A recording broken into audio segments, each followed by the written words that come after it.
Hello friend, welcome to my YouTube channel. आज का ये वीडियो ये है कानून का शासन, अर्थ एवं परिभाषा। कानून का शासन कानून की अवधारणा पर आधारित है। कानून क्या है? संप्रभु का आदेश होता है जो सभी को मान्य होता है, क्योंकि वह सामाजिक न्याय की भावना पर आधारित होता है। तो क्या हो गया? कानून का जो शासन हो गया कानून की अवधारणा पर आधारित होता है। कानून संप्रभु का क्या होता है? आदेश होता है, जो क्या होता है? सभी लोगों को मान्य होता है, क्योंकि ये कानून का जो शासन है वो क्या हो गया? सामाजिक न्याय की भावना पर आधारित होता है। इस कारण सभी लोग क्या करते हैं? कानून की आज्ञा का पालन करते हैं। जिस राजनीतिक समाज में कानून को उचित महत्व दिया जाता है, वहीं पर कानून के शासन की स्थापना हो जाती है। कानून का शासन का अर्थ है किसी देश में कानून ही सर्वोच्च है, कानून के ऊपर कोई नहीं है। तो कानून का शासन हो गया, किसी भी देश में क्या है? कानून सर्वोच्च है, कानून से ऊपर कोई व्यक्ति नहीं है। वेट एवं फिलिप्स के अनुसार कानून की शासन की परिभाषा: सरकार की शक्तियों का प्रयोग कानून की मर्यादा के अनुसार होता है, न कि शासक की स्वेच्छाचारी इच्छा के कारण कानून का शासन कहलाता है। लॉर्ड ह्यूबर्ट ऑफ बरी: कानून का शासन का अर्थ है केवल निरंकुशता के स्थान पर कानून की श्रेष्ठता व सर्वोच्चता। साधारण रूप से कानून साधारण रूप में कानून के शासन का अर्थ है संवैधानिक सरकार जो अपनी शक्ति का प्रयोग स्वेच्छाचारिता के स्थान पर कानून के अनुसार करती है। अब हो गया कानून का शासन, उत्पत्ति एवं विकास। कानून के शासन के बीच अप्रत्यक्ष रूप से हमें प्लेटो और अरस्तु के समय से ही मिलते हैं। कानून का जो शासन है उसका के बीज ये बीज है। कानून के शासन के जो बीज हमें प्रत्यक्ष रूप से कहाँ से मिलते हैं? प्लेटो एवं अरस्तु से। लॉक ने भी सरकार को प्रतिनिधि रूप में सीमित करने की वकालत की, लेकिन एक व्यवस्थित विचार के रूप में इस सिद्धांत का सर्वप्रथम प्रयोग डाइसी ने किया था। 1689 में इंग्लैंड की संसद ने बिल ऑफ राइट्स पास किया। इसके परिणाम स्वरूप क्या हुआ? इंग्लैंड में संसद की सर्वोच्चता तथा कानून के शासन की सर्वोच्चता का जन्म हुआ। इस प्रकार एक व्यवस्थित सिद्धांत के रूप में यह इंग्लैंड की ही देन है। धीरे धीरे वहाँ इस सिद्धांत को महत्व प्राप्त होने लगा कानून के शासन का। बिना संविधान के इंग्लैंड में भी कानून के शासन को अन्य देशों की तुलना में आज भी महत्वपूर्ण स्थान है, जिसे ब्रिटिश सरकार की आधारशिला माना जाता है। भारत व अमेरिका में कानूनों का बहुत सम्मान है। किसी भी व्यक्ति और सरकार को कानून की मर्यादा भंग करने का अधिकार प्राप्त नहीं होता है। कानून की दृष्टि में शासक व शासित दोनों समान माने जाते हैं। समान अपराध के लिए समान दंड का प्रावधान कानून के शासन की श्रेष्ठता को सिद्ध करता है। तो ये हो गया कानून की दृष्टि में क्या होता है कि शासन व शासित दोनों समान माने जाते हैं। समान अपराध के लिए समान दंड दिया जाता है। तो कानून का जो शासन है ये इसके बीच तो प्लेटो एवं अरस्तु के समय से है। लॉक ने भी के प्रतिनिधि रूप में सीमित करने की वकालत की है, सरकार को प्रतिनिधि के रूप में सीमित करने की वकालत, लेकिन व्यवस्थित रूप से इस सिद्धांत का सर्वप्रथम प्रयोग डाइसी ने किया। हो गया कानून के जो शासन है उसकी विशेषताएं। इसकी निम्नलिखित विशेषताएं हैं। कानून का शासन कानून की सर्वोच्चता के सिद्धांत पर आधारित है। इसमें कानून को बहुत अधिक महत्व दिया जाता है, क्योंकि कानून को सर्वोच्चता प्राप्त होती है। दूसरी विशेषता होगी कानून का शासन सामाजिक न्याय की स्थापना करता है। तीसरी हो गया कानून का शासन राजनीतिक समानता की स्थापना भी करता है। चौथा, कानून का शासन नागरिक अधिकारों व स्वतंत्रताओं की रक्षा करता है। पांच हो गया कानून का शासन प्रशासन में नौकरशाही की स्वेच्छाचारिता को रोकता है। छठा हो गया कानून का शासन संवैधानिक आदर्शों व मूल्यों की रक्षा करता है और इसकी प्राप्ति में सरकार की सहायता करता है। उसके बाद हो गया सातवां हो गया कानून का जो शासन है न्याय प्रणाली को चुस्त दुरुस्त बनाता है, वह न्यायालय की कार्य क्षमता में वृद्धि करता है। तो कानून के संबंध में डाइसी के विचार। कानून की व्याख्या डाइसी कानून के शासक का प्रमाणित व्याख्याकार है। डाइसी क्या है? कानून का जो शासक है कानून के शासन का प्रमाणित व्याख्याकार है। उन्होंने कानून के शासन की व्याख्या तीन प्रकार से की है। फर्स्ट हो गया कानून सर्वोच्च है। डाइसी के अनुसार साधारण कानून ही सर्वोच्च है और उस पर किसी स्वेच्छाचारी शक्ति का प्रभाव नहीं पड़ता है। इंग्लैंड में किसी व्यक्ति को निरंकुश व स्वेच्छाचारी शक्ति प्राप्त नहीं है। अंग्रेज कानून और केवल कानून द्वारा ही संचालित होते हैं। किसी भी व्यक्ति को कानून तोड़ने का ही दंड मिलता है, किसी कारण से नहीं। तो डाइसी ने ये कहा था कि कानून ही सर्वोच्च है। मतलब कोई इंग्लैंड में क्या है कि किसी व्यक्ति को निरंकुश और स्वेच्छाचारी शक्ति प्राप्त नहीं है। किसी व्यक्ति को कानून और कानून केवल कानून द्वारा ही संचालित होता है, उसे कानून तोड़ने का ही दंड मिलता है, अन्य किसी कारण से नहीं। इसका अर्थ ये हो गया कि इंग्लैंड में कानून ही सर्वोच्च है। कानून द्वारा सीमित सरकार की परंपरा का निर्वहन करना ही इंग्लैंड के कानून का लक्ष्य है। बिना कानून के उल्लंघन के किसी भी व्यक्ति को क्या नहीं दिया जा सकता है, दंड नहीं दिया जा सकता है। कानून की अवज्ञा करने पर दंड देने का अधिकार केवल किसको है, न्यायपालिका है को है। अपराध साबित हुए बिना किसी व्यक्ति को न तो संपत्ति से बेदखल किया जा सकता है और न ही उसे दंड दिया जा सकता है। वहाँ पर मुकदमा भी सार्वजनिक रूप से चलता है ताकि जनता संपूर्ण कार्रवाई देख सके। अपराधी को अपने आप को निर्दोष साबित करने का पूर्ण अधिकार है। मुकदमे की इस कार्रवाई के बाद दोष साबित होने पर सजा से बचने का कोई प्रावधान नहीं है। अपराधी को सजा कानून की परिधि में अपराध की गंभीरता को देखते हुए दी जाती है।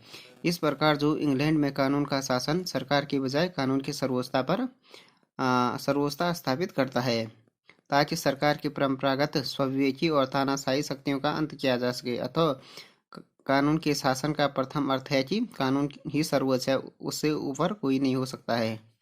उसके बाद हो गया कानून के सामने सब समान है। डाइसी का दूसरा व्याख्या है कानून का के शासन का दूसरा अर्थ है कानून के समक्ष समानता। डाइसी का कहना है कोई भी व्यक्ति कानून के ऊपर नहीं है, बल्कि प्रत्येक व्यक्ति चाहिए उसकी पदवी या स्थिति कितना भी बड़ा या महान हो, इस देश के शासन के सामान्य कानून को मानने के लिए बाध्य है तथा देश के सामान्य न्यायालय के अधिकार क्षेत्र की परिधि में आ जाता है। जो कानून एक के लिए वो सबके लिए, तो कानून सबके लिए समान है, उनका ही कहना था डाइसी का। कानून से ऊपर कोई नहीं है, सबके लिए समान कानून है। डाइसी का कहना है कि सरकारी कर्मचारी या अन्य शासकीय अधिकारी एवं स्वयं राजा कानून के अधीन है, उस पर आम नागरिकों की तरह मुकदमा चलाया जा सकता है। डाइसी ने लिखा है कि हमारे प्रधानमंत्री से लेकर साधारण सिपाही या कर संग्रहकर्ता सभी साधारण नागरिकों की तरह ये अपने गैर कानूनी कार्यों के लिए क्या कानून के सामने क्या है समान रूप से उत्तरदायी है। कानून सबको समान दृष्टि से देखता है। इंग्लैंड में सभी नागरिकों पर मुकदमे साधारण न्यायालयों में ही चलाए जाते हैं, अर्थात इंग्लैंड में प्रशासकीय न्यायालय नहीं है। इंग्लैंड में मुकदमा सरकारी कर्मचारियों के विरुद्ध फ्रांस की तरह प्रशासनिक न्यायालयों में नहीं चलाया जाता है, बल्कि साधारण न्यायालयों में चलाया जाता है। एक प्रभावशाली व्यक्ति को भी समान अपराध के लिए वही सजा मिलती है जो साधारण व्यक्ति को उसके अपराध के लिए मिलती है। तो ये है कि कानून सबके लिए समान है, डाइसी ने कहा। उसके बाद हो गया तीसरा है संविधान। संविधान सामान्य कानून की देन है। कानून के शासन का तीसरा अर्थ है संविधान के सामान्य सिद्धांत उस न्यायिक निर्णयों का प्रतिफल है जिनके द्वारा न्यायालयों के सामने लाए गए मुकदमों में सामान्य नागरिकों के अधिकार व स्वतंत्रताएं निश्चित की गई है। इसका अर्थ यह है कि इंग्लैंड का संविधान अतिरिक्त होने के कारण नागरिकों के अधिकारों व स्वतंत्रताओं की व्याख्या करने में असमर्थ है। इसलिए नागरिक स्वतंत्रताओं व अधिकारों का वर्णन भारत के संविधान की तरह न होकर वहाँ न्यायिक निर्णयों पर आधारित है। जो वहाँ जो फंडामेंटल राइट्स एंड जो फ्रीडम मिलते हैं वो वहाँ न्यायालयों के निर्णय पर मिलते हैं, जबकि भारत में ये कॉन्स्टिट्यूशन से मिलते हैं नागरिकों को। डाइसी ने इंग्लैंड की न्याय प्रक्रिया को विश्व में सर्वोच्च माना है और उसे ही नागरिकों के अधिकार का उद्गम स्रोत माना है। कानून के शासन की आलोचना। डाइसी ने जिस समय 1885 में अपनी पुस्तक the law and the constitution में कानून के शासन की व्यवस्था की थी, उस समय इंग्लैंड में व्यक्तिवाद का बहुत अधिक प्रभाव था। व्यक्तिवाद के अनुसार राज्य के प्राथमिक कार्य कानून लागू करना, शांति की स्थापना करना, प्रतिरक्षा व विदेशी संबंध स्थापित करना। डाइसी स्वयं क्या था, एक व्यक्तिवादी था। उसका विचार था कि स्वेच्छाचारी शक्तियों या निरंकुश शासन व्यक्ति की स्वतंत्रता पर कुठाराघात कर सकता है। इस कारण से उसने कानून के शासन का सिद्धांत दिया। तो वो एक व्यक्तिवादी था। उसका ये मानना था कि व्यक्तिवाद के अनुसार क्या था, राज्य के जो प्राथमिक कार्य है कानून को लागू करना, शांति स्थापित करना, प्रतिरक्षा और विदेशों से संबंध स्थापित करना। तो ये भी एक व्यक्तिवादी था। तो उसका विचार था कि स्वेच्छाचारी शक्तियां व निरंकुश शासन व्यक्ति की स्वतंत्रता पर क्या है कुठाराघात। इसी कारण उसने कानून के शासन का सिद्धांत दिया था कि व्यक्ति की स्वतंत्रता की रक्षा की जाए। लेकिन आज का कानून के शासन का अर्थ डायसी की व्याख्या से आज ही निकल चुकी है। यद्यपि कानून का शासन इंग्लैंड में आज भी प्रचलित, लेकिन वो अपना प्राचीन रूप खो चुका है। 19वीं शताब्दी के बाद इंग्लैंड की शासन व्यवस्था में जो परिवर्तन हुए, उन्होंने कानून के शासन को सीमित कर दिया है। आज भारत और अमेरिका में कानून का शासन वह रूप नहीं रह गया है जो पहले था। उदारीकरण के इस युग में कानूनी निरंकुशता की आज्ञा नहीं दी जा सकती है। शासन व्यवस्था को चुस्त व दुरुस्त बनाने के लिए आज विश्व में अनेक देशों में त्वरित न्याय को महत्व दिया जाता है। न्याय में देरी करने का अर्थ है न्याय से वंचित।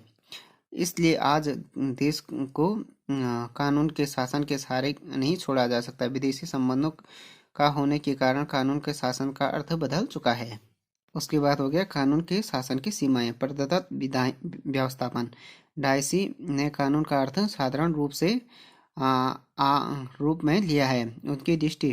उसकी दृष्टि से कानून से अभिप्राय संसदीय कानूनों से था। आज सरकार के इतने कार्य बढ़ चुके हैं कि सभी के लिए पूर्ण कानून बनाना असंभव है। विधायिका के पास कार्यभार की अधिकता के कारण आज कुछ मामलों में कानून को विस्तृत व व्यापक रूप कार्यपालिका ही देती है। जो कानून पहले संसद बनाती थी, आज कार्यपालिका बनाती है। यही व्यवस्था प्रदत्त व्यवस्थापन की कहलाती है। इस प्रकार संसद के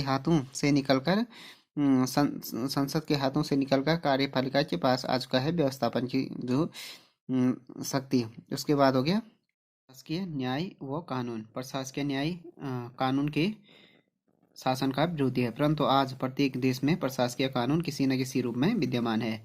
आज इंग्लैंड में भी सभी विभागों को अपने कर्मचारियों के मामले में निर्णय लेने का अधिकार है और न्याय करने का भी अधिकार प्राप्त है। इन निर्णयों के विरुद्ध किसी न्यायालय में अपील नहीं की जा सकती है। आज किसी विभाग को अपने कर्मचारियों के विरुद्ध कार्रवाई करने व सजा देने की पूरी छूट है।